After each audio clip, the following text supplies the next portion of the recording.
Happy New Year and welcome back to the very first episode of the year 2025. I thought for the special one, I'll stop by and talk to you one-on-one.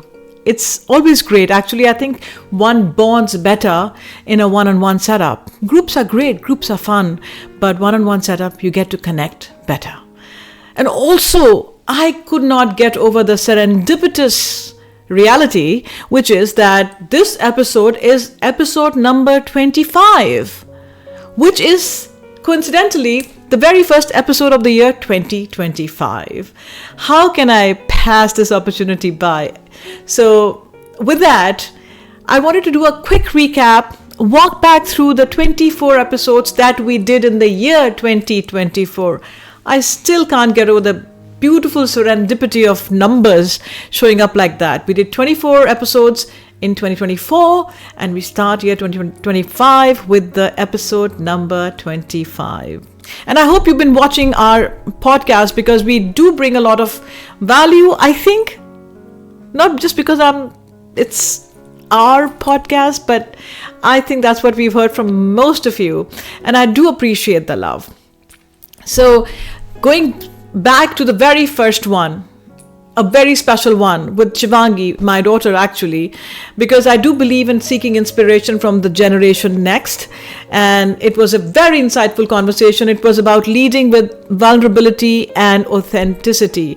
How important it is to find and define your own center of gravity and not think of societal retribution, not to think of what others are expecting of you, but defining your own expectations for yourself. Keeping yourself sane. And showing up as yourself, you also have to employ within your own self. Like, am I being vulnerable with myself, being honest with myself, being curious about who I am and how I'm different from others and not just trying to be the same as others. And in that constant pursuit of not just discovering the world, but also discovering that inner life and that inner self and that inner uniqueness and strength and weakness and authenticity. The next episode was with Ava and Saanvi, two middle schoolers, and they talked about, very casually, they talked about social media dictates on teenage life, where they talked about how the social media could be influencing sometimes adversely and confusing our generations.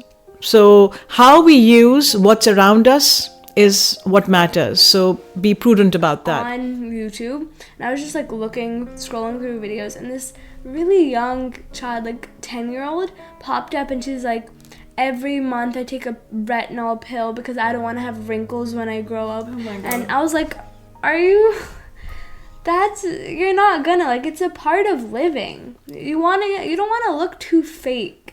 The third one was with Ritu, my very dear friend who is battling a deadly disease, and we talked about her resilience. It was an episode titled A Journey of Happiness, Hope and Healing. Ritu's joie de vivre has been inspiring, and it continues to be that way. No matter what she might be going through and what she may be not able to do, her eyes still sparkle at the thought of the next party. Beautiful. And I'm glad I did. I have no regrets. I've done everything I could possibly want to do. I had all the laughs, the tears, the most fun that I could have had. I talk about my life in the past tense, but there's a lot of life yet to live. But it's a different kind of life now. And I can't say I'm not having fun. I am. Episode 4 was the talk before the talk. Absolute chaos. It was with these three very rambunctious little girls from elementary school. It was Annika, Sia and Myra, and they did not realize that I was recording when they were fighting over who sits where for that next recording. And they had come all decked out, and in fact they were judging me for my outfit. So go check it out and see what was wrong, what was so wrong, and see the chaos before the calm. You sit here now. Okay, I'll sit there now. What is happening? Oh my God, just stay there for the longer recess. You go here, I'll go over there, just stay there. No, I want to go over here for longer recess. Oh my God. It's okay, I'll just go there for right now.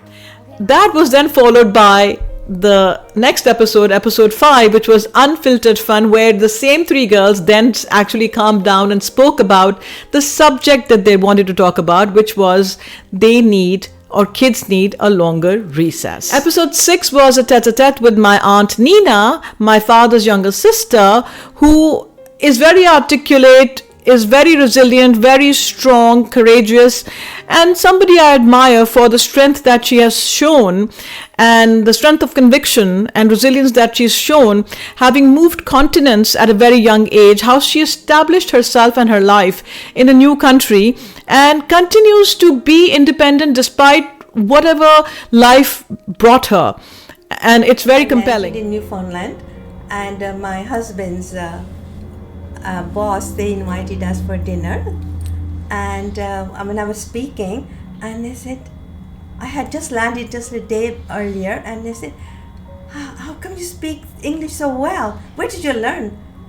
I said, at home, university, education. Episode 7 was about overcoming self-doubt and the power of positivity, which again was all about if you doubt yourself, others will too. You got to work on your sense of conviction. Don't we know that? We do, right? But we forget.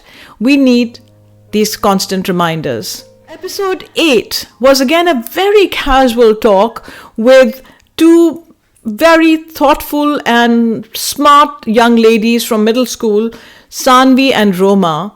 And the topic was just say no, be sincere, be courageous, be brave, because sometimes we find it very hard to decline something, whether it's something that excites us and we want to do it but we don't have the bandwidth for it, or otherwise. So there is a lot of strength in being able to say no.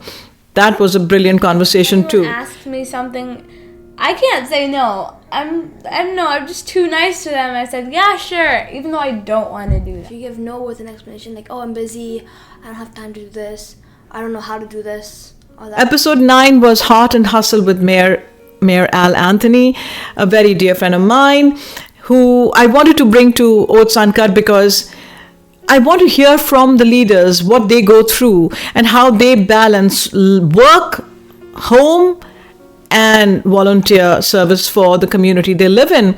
And Mayor Al Anthony lives, and his family, with the great support of his beautiful wife Laurie, live by the philosophy of Saint Francis that in giving we receive. What a beautiful sentiment. Check that out. You're going to bat for them, and if you can't do it, you tried your best, Right. and there was the way you chose probably was the better way for the larger group. Episode 10 was again just me. It was about from vulnerability to hustle. I was trying to cover all the 9 episodes that had gone by. It was a celebration of our first 10th episode. Episode 11 was again with 2 middle school students, Annika and Prisha, and they talked about this whole buzz of book banning. Some say books should be banned and some say books should not be banned. And I wanted to understand and pick the brain of the children as to what do they think about it. Check it out. Pretty interesting. And out of that conversation came out a very interesting quote from dear Annika, who said, well, the strictest parents make the sneakiest children. Ban a book and you tell kids, oh, guess what, this book is banned. Kids are going to want to read that book and kids are going to find that book, because when you tell a kid to not do something, they're going to want to do it. Episode 12 was with our local journalist who runs a tap into franchise in town, Danielle Santola. Danielle Santola is a very familiar name in town. She lets us know what's happening in our town and runs it with a lot of heart. It was a great conversation. It was about community, about truth, and where does the real heart of local journalism belong or lie.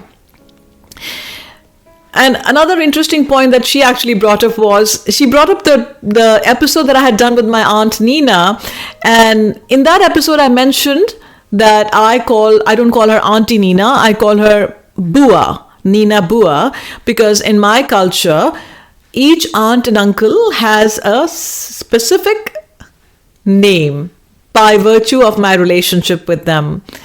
So we don't, in my culture, in the North Indian culture, every aunt and uncle has a specific name. So the moment you say Bua, people around you from my same community would know that is my father's sister. So she pointed that out, that she had watched that episode and she found that very fascinating. She did not know that fact before.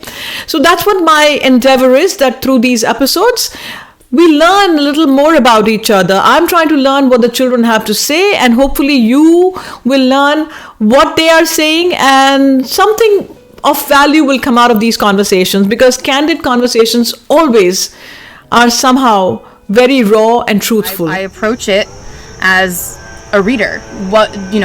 This has to be about Livingston, and would I be interested in this as a Livingston resident, which I still am. Episode 13, 14, 15, 16, and even 17 were about different specific topics that I actually challenged the students with. And the idea was, because United States, my homeland, was going through presidential elections. There were debates and discussions happening all the time, all around us. I wanted the students, no matter how young, to be engaged. I wanted them to listen to the leaders, or the leaders in the making, or the leaders who wanted to be the leaders. I wanted them to pay attention to the pressing topics of discussion. So 13 was with Yuvan for affordable healthcare, and he did a lot of research and gave us some really great stuff.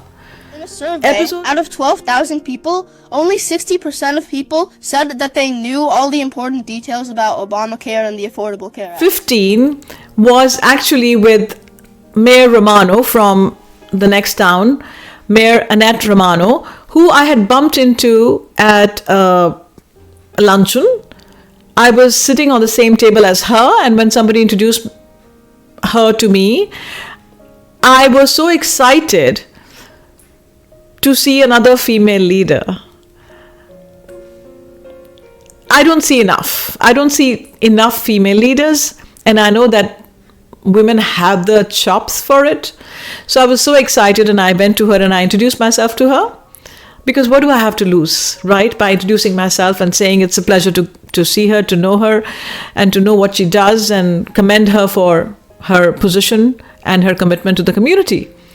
And then, of course, she was very kind and generous and friendly enough to share her contact with her, because I told her I do this podcast and I'd like to invite her as a guest. And she kept her word. She agreed at that moment, and she kept her word. And she gave me some time that one day. And we recorded episode 14, which was titled A Suburban Girl Who Could and Did. Didn't Margaret Thatcher say that, right? The famous quote. Right. We know how to lead. We know how to organize. We know how to plan. And we know how to work towards the future, whether that's our families, our parents, right? We just know, we were just built that way. Yeah.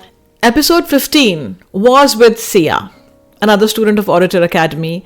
Sia had injured her foot and has not been able to come for classes, and was very regretful for not being able to come to me, and also on missing out on OATs Uncut recordings. So I promised her that I would go to her, and I did. So that recording was about trampoline injuries and presidential debates. Many years people have doubted women, which I don't see why. A woman can do anything men can. Very interesting conversation. Episode 16 was with Ava. You've heard Ava before, and when I had given the students the choice to pick a topic that they would talk about, which were the pressing topics of discussion between the presidential candidates, Ava had chosen to research on climate change. So that was the topic, and it was Small Steps, Big Waves. Climate change discussion with Ava. Eventually, climate change will decrease if everybody works together to stop it. Episode 17 was a chat with Esha and Saanvi to understand Gen Z's take on gender equality. I am I want the students to be aware. I want the students to be independent thinkers. I want them to be able to opine what they think and be the change that we seek.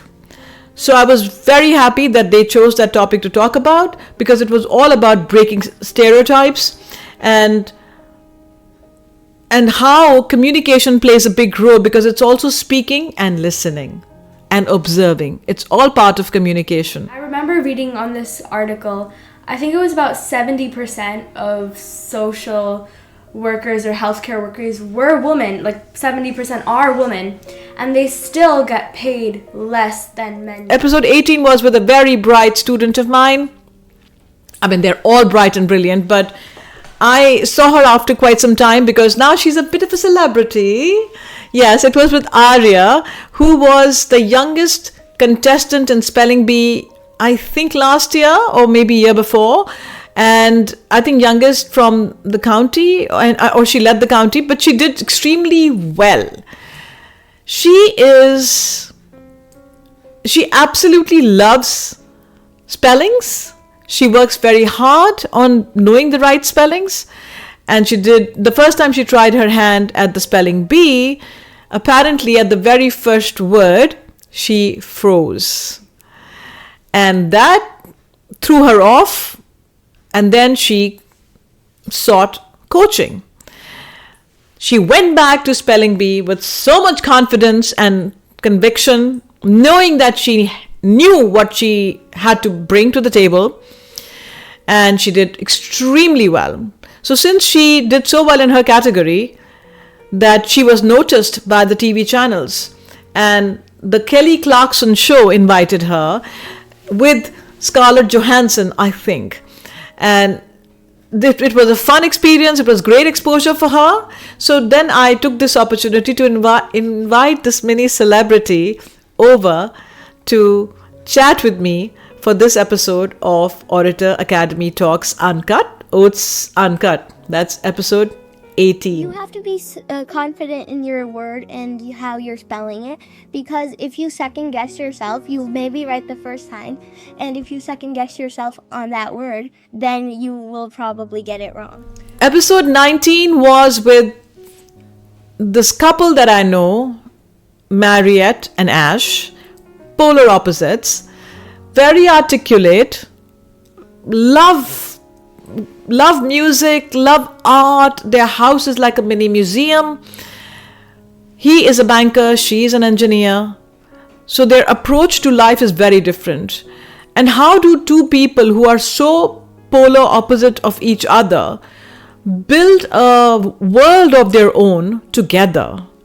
Where do they make that compromise? Where do they make that adjustment? And how do they raise their children to be balanced individuals?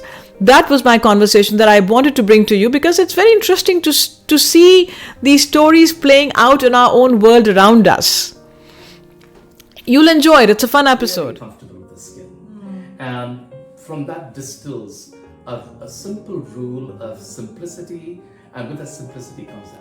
Episode 20 was again a milestone. It was the next 10, end of the next 10 episodes. So episode 20 was again just me talking about the milestones and memories of all the episodes that had gone by. Episode 21 was with a very dear girl close to my heart, Anya. Anya has been my student but hasn't come to me for some time. Her sister does come to me, and she had texted me saying that she watched the episode with her sister and she thought it was fun, and she said she misses me and would love to come by, and if I ever consider doing a conversation with her, she would love the opportunity. I was so heartened to hear that, because when we reach out to another person and we let them know that we are keeping an interest in their work and we want to stay connected with them, it's good for both involved in this exchange or in this connection. So when I heard back from Anya, I was super thrilled. I invited her, and it was a very interesting conversation. It was about art of balance, balancing passion, pressure, and personal growth.